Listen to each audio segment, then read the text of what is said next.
The show opens up as a man named Michael wakes up in the desert feeling disoriented and uncertain of his location. Suddenly, he hears the sound of a gunshot and barking dogs. Looking up, he witnesses a group of armed men chasing an elderly man. Determined to help, Michael rushes towards the old man and carries him to a nearby cave. Sadly, the old man has also been shot, and with his last breath, he asks Michael to conceal his body and inform someone named 554 that he managed to escape. Although Michael doesn't comprehend the meaning behind the request, he proceeds to bury the body before embarking on his unknown journey. After walking for some time, Michael arrives in an unnamed village and hails a taxi, requesting to be taken to a train station. However, the driver named 147 appears confused and explains that his services are limited to local destinations. Unable to grasp the situation, Michael abruptly exits the moving cab and enters a crowded nightclub. There, he approaches a woman and seeks her assistance, but before they can engage in further conversation, the sound of barking dogs startles Michael, prompting him to flee. Outside, he coincidentally runs into the same cab, and this time, Michael instructs driver 147 to take him to 554. Surprisingly, the driver understands this and takes him to a young waitress at the Solar Cafe. Upon entering, Michael follows the old man's instructions and informs the waitress that he has successfully escaped. In response, the waitress identifies the old man as 93, but hesitates to disclose any additional information as she wishes to avoid involvement in any potential trouble. Suddenly, the armed pursuers and barking dogs reappear, prompting Michael to run upstairs. With no other means of escape, he breaks a window and jumps onto a ledge. At that moment, he notices a man wearing a hat, casually tossing an object in his hand. The next second, Michael suddenly loses consciousness and falls from the ledge. After some time, he wakes up in the village hospital and discovers that the doctor treating him is none other than the woman he encountered at the nightclub, referred to as Dr. 313. Curious about his situation, Michael inquires about what's happening, and she advises him to accept the reality around him. Before being discharged, Michael is brought to meet the same enigmatic man wearing a hat. His name is Till, and he seems to be the one who controls the village. Michael demands that he be taken to the American consul, which can transport him back to New York.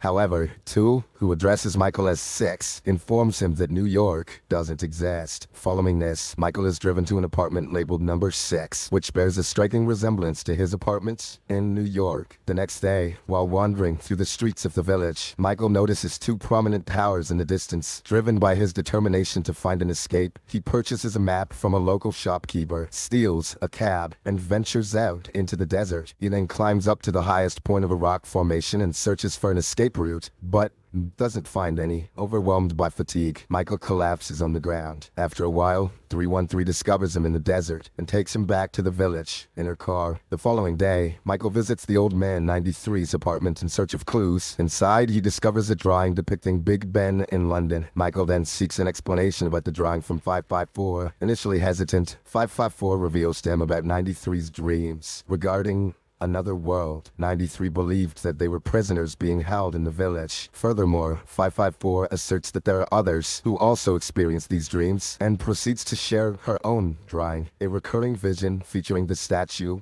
of Liberty. This revelation ignites hope within Michael, and he assures 554 that they'll work together to find a way out of the village. Michael has drawings too, many drawings of McDonald's, but he keeps them a secret for now. On the following morning, Michael awakens to the sound of the final rites for 93. Hurriedly, he steps outside and informs the mourners that there exists another place beyond the village, and that 93 had discovered a way out. However, 2 dismisses his claims and proceeds with the final ritual. After this, Michael heads towards the Solar Cafe in search of 554. While outside the cafe, he notices an unidentified man listening to news of a gas explosion. Shortly after, a devastating explosion rocks the cafe, resulting in numerous deaths. Frantically searching for 554, Michael finds her on the brink of death. In her final moments, she instructs him to follow the towers. In the aftermath of this tragedy, Michael regains consciousness in the desert, where he had been lying unconscious. The sight of a seagull triggers a childhood memory of a beach trip with his brother. At that moment, a man named 16 awakens him and escorts him back to the village. They visit 2, who insists that 16 is Michael's brother. Despite Michael's denial, 16 presents a childhood photograph as evidence of their connection. Confused and unable to comprehend the situation, Michael gets angry and accuses 2 of trying to manipulate his mind.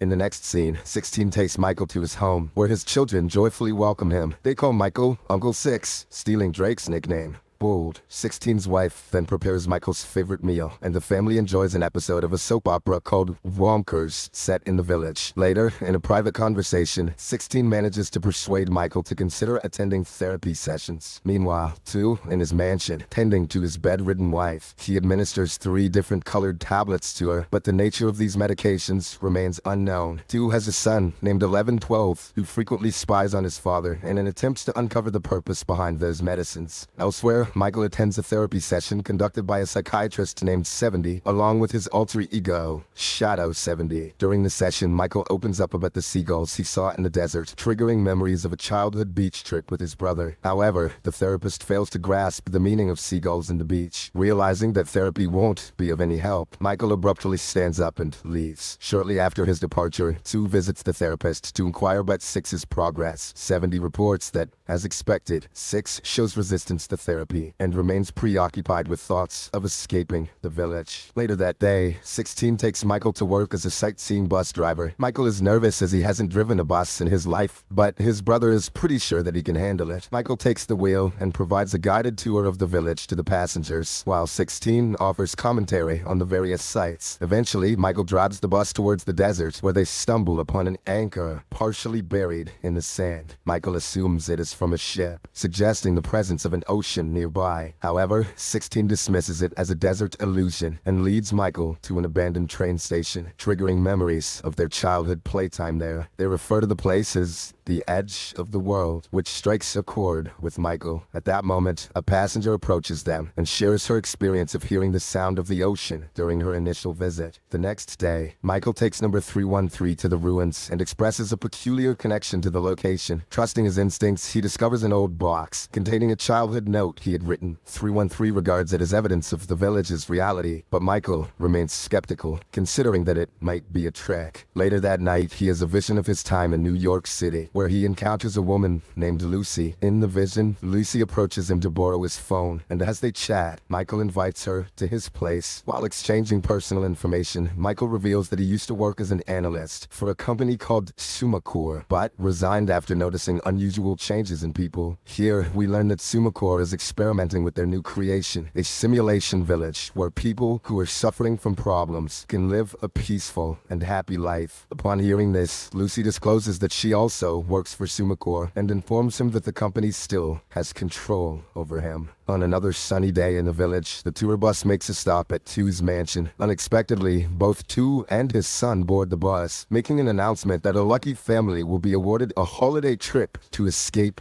Resort. The winner happens to be 16. As a result, 16, along with his family, including Michael, embark on the journey towards Escape Resort the following day. During the drive, Michael's gaze fixates on the towers, so he steers the bus in that direction. Suddenly, he experiences a jarring vision of the ocean, as well as 2 seated behind on the bus. After a brief moment, Michael snaps back to reality. With a confused mind, he apologizes to 16 for the way he's been acting, and reluctantly accepts him as his brother. However, upon reaching Escape Resort, 16 reveals that he was forced into lying and that they're not brothers. He admits to being unsure of what 2 wants from 6, but it might relate to the so-called another world. Having shared this revelation, 16 becomes fearful of the consequences, but Michael reassures him that they'll soon find a means to escape the village. After their trip, Michael, 16, and the passenger from earlier ventured out in search of the ocean. After walking for some time, they eventually come across its majestic presence. In a moment of elation, 16 rushes into the water. Michael tries to stop him, but it proves too late as a glowing rover attacks, causing 16 to drown. This incident triggers a sense of panic within Michael, prompting him to return to 16's home and deliver the devastating news of his demise. However, to Michael's bewilderment, the family appears unaffected by the tragedy. Unable to comprehend the situation, Michael begins to experience a mental breakdown. In the next scene, Michael once again finds himself lying in the desert, and this time he is approached by a guy named 909, who leads him back to 2. The latter introduces 909 as an undercover agent and proposes that Michael Michael collaborate with him to spy on other covert cells within the village. This way, Michael can reach other fellow dreamers, those who can still retain memories of the outside world. Although skeptical of it being another trap, Michael recognizes the potential benefits for himself and agrees to the proposition. Their first assignment involves monitoring a school teacher named 1955, who is suspected of being a dreamer. To carry out their task, Michael poses as a teacher and keeps a watchful eye on the classroom. Seizing the opportunity, he encourages his students to investigate and gather information about what's really happening in the village. Eventually, Michael learns that the man he knows as 2 is only the latest in a series of 2s, and that there is no one, nor has there ever been. As the days pass, Michael uncovers the fact that all the villagers are spying on each other. He even discovers that 909 is monitoring his activities and reporting back to 2. As a result, Michael also begins to leverage his undercover role in an unusual way for his own advantage. One night, while spying on 1995 at his residence, the situation takes a horrifying turn as 1995 notices their presence and proceeds to harm himself with a blade. Witnessing this shocking act, Michael freaks out and promptly rushes 1995 to the hospital. After some time, 1995 regains consciousness and finds Michael by his side. Our protagonist inquires about the motive behind the self-inflicted harm and whether he fears anyone, but 1995 doesn't reply to anything. Meanwhile, 313 begins to sketch depictions of the outside world. One day, Michael meets up with her and asks if she possesses any knowledge regarding the outside world. However, she remains reluctant to disclose anything to him. Furthermore, she realizes that she should maintain distance from Michael, as she believes that those who become close to him tend to meet unfortunate fates. Left with no alternative, Michael secretly starts observing and monitoring her activities to ensure her safety. Unfortunately, this secrecy is short-lived, as an anonymous individual sends her photographs of Michael spying on her. This breaks her heart, as she didn't expect such activity from him. But little does she know that she is one of the targets whose life is in danger. The scene then cuts to 2's mansion, where he administers his wife with a different medication, surprisingly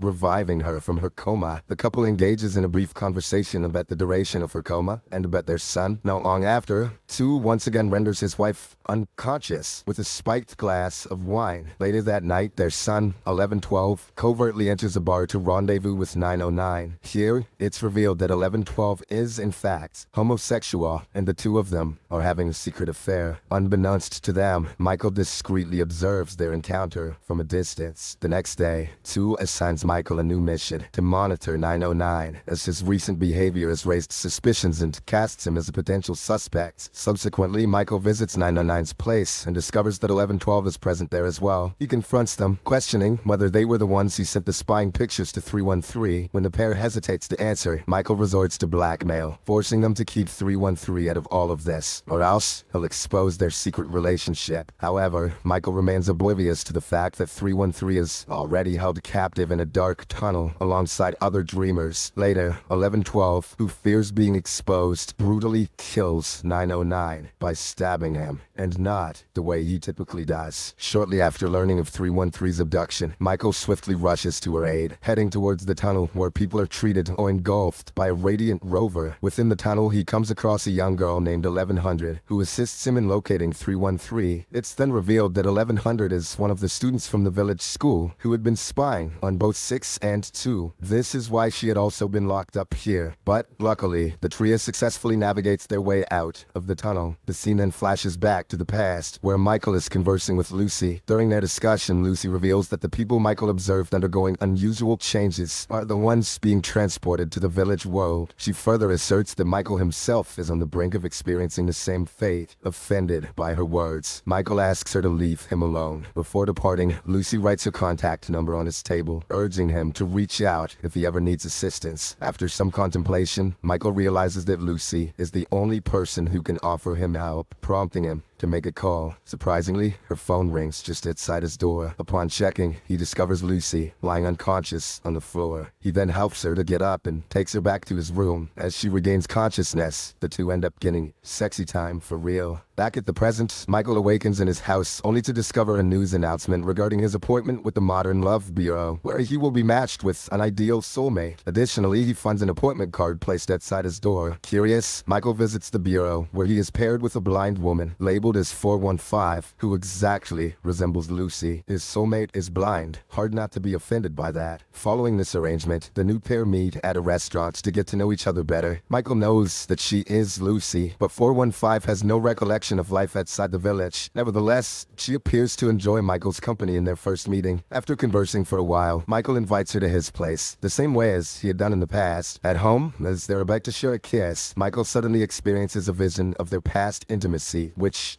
unsettles him. In response, he inadvertently refers to her as Lucy, causing her to get angry and abruptly leave. Elsewhere, 1112 steals 3 differently colored medications from his father's safe and brings them to 313, asking her help in determining their purpose. After conducting an examination, 313 reveals that one of the pills is a sleeping tablet, while the contents of the other 2 remain unknown, probably for headaches and also boners. At the driver 147's residence, Michael enjoys a drink with the family. Shortly after, they discover a deep, dark hole in their garden. Uncertain about its nature, 147 quickly reports it to the relevant authorities. In the midst of their concern, 147's young daughter cycles towards the hole and tragically falls into it. Wondering if 2 can help, Michael rushes to inform him of the devastating incident. However, 2 dismisses the hole as a mere anomaly due to weather conditions. It becomes evident that mysterious, similar holes have appeared in other parts of the village as well. As a measure to address this issue, pigs are distributed to residents, as their breath is believed to stabilize the atmosphere. Okay, that was the moment. I don't know what the hell's going on in this show. Oh, sniffing pigs? What? Later, Michael and 415 are brought to the clinic, where 313 is instructed to proceed with the process of genetic manipulation. 313 is hesitant as she has feelings for Michael, but she is forced to comply because 2 can punish her for being a dreamer. Here, it is revealed that new couples are formed via gene alteration, initially making them fall for each other. The scene then cuts to a wedding ceremony of Michael and 415. In an attempt to prevent the marriage from taking place, 313 approaches Michael and kisses him in front of everyone. This act shatters 415's heart, leading her to flee from the wedding venue. Michael follows her to console her, and during this, it suddenly dawns on him that 415 was simply pretending to be blind. No way she heard the kiss. Enraged, he presses her to reveal her true identity, and the latter finally confesses that she is Lucy. It turns out that Lucy is aware about the ongoing connection between the real as well as the village world. She further reveals that 2 brought her to the village for only one mission. She had to fall in love with Michael and then break his heart. However, she now expresses relief that he has been freed from her manipulations. Devastated by this revelation, Michael leaves the venue and walks back home. Along the way, he notices 147 standing near the mysterious hole, contemplating jumping into it in search of his daughter. Worried, Michael approaches the poor man and urges him to remain strong for his wife, even though their daughter is no longer with them. He then pulls 147 away from the hole and offers a comforting hug. Moments later, Lucy suddenly appears from behind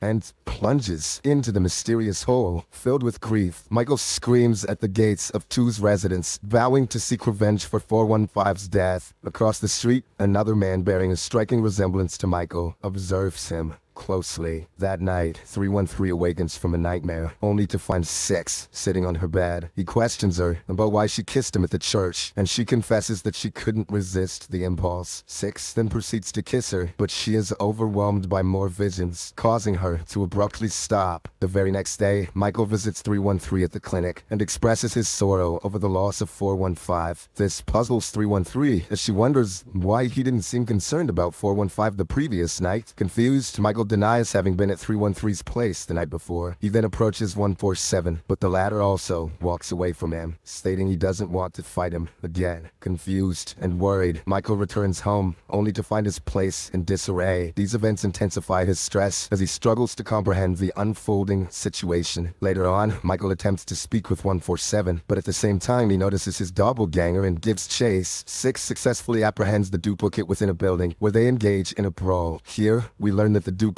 calls himself 2x6, a vengeful version of 6, who has a sole mission of killing 2 and being named after a piece of wood. Despite our protagonist also disliking 2, he stops his double from committing the crime. He says that they will have to act calmly or else trouble will come. Meanwhile, there is also a duplicate of 2 wandering within the village, labeling himself as the Un2 or the Numberless, who has a different purpose. This is becoming some Kingdom Hearts ass shit. Shortly after, 147 finds Un2 and brings him to his home to protect him from detection as a numberless wanderer. However, 147 can't hide him for long, as the dogs looking for the impersonator arrive and chase Unto away. Elsewhere, 1112 administers a medication to his mother and finally awakens her. This is the first time he spends quality time alone with her. During their conversation, 1112 inquires whether he can go to the other place. In response, his mother reveals that it's not possible for the ones born in the village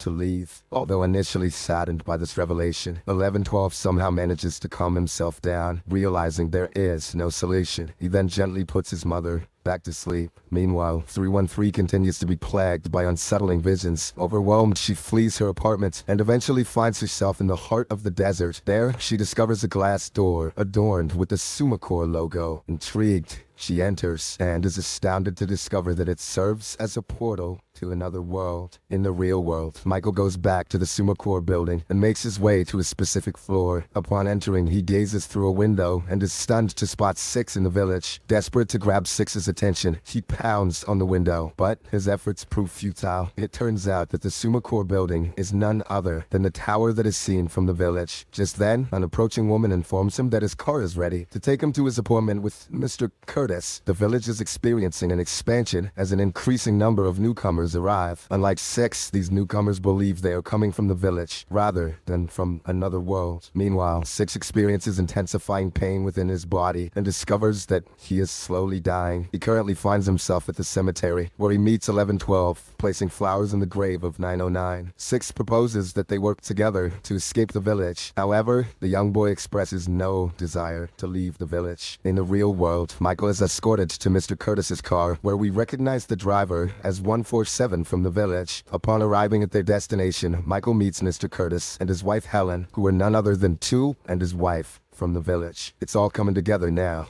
Wait, no it's not. Mr. Curtis explains that the village is an experiment taking place within Helen's mind, and that she has sacrificed herself so that broken people can have better lives. Following this, he takes Michael into the city, showing him the positive impact the village has had on people suffering from various diseases. In an unexpected turn of events, 1112, who feels like a prisoner within the village, enters his parents' bedroom and suffocates his mother to death before committing the unthinkable. Later that day, Two returns home and is heartbroken to discover the lifeless bodies of his wife and son. As a consequence of this event, the village begins to experience a surge in mysterious holes that threaten to engulf its inhabitants. The following day, the villagers assemble for the funeral of 1112. Six also attends, and miraculously, his sickness has disappeared. Six implores Two to release the villagers before they fall victim to the destructive holes tearing the village apart. In response, Two unveils a version of the truth. Acknowledging that they're all prisoners, he reveals that the only means to close the holes is for a dreamer to take his wife's place. Hearing this, 313 decides to sacrifice himself to save the other people. She steps forward and takes the 3 different colored pills provided by Two. In addition to this, Two delegates the responsibility of the village to Six, appointing him as number 1. With this, he places a grenade in his mouth. Holy shit. And commits the unthinkable. That's one way to do it, you savage you. In the real world, Mr. Curtis introduces Michael to Sarah, who is the real-life counterpart of 313 from the village. Sarah is in a state of near delusion, grappling with the aftermath of childhood abuse. As 313 consumes the pills in the village, Sarah collapses in the real world, prompting Michael to offer his assistance. In the final scene, we see Michael, who assumes his position as the new head of Sumacore. Meanwhile, Six and the sedated 313 sit together in the desert of the village.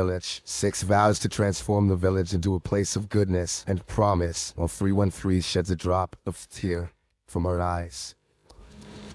Subscribe for more videos like this, turn on notifications, and leave a like to help the channel out. Thank you for watching.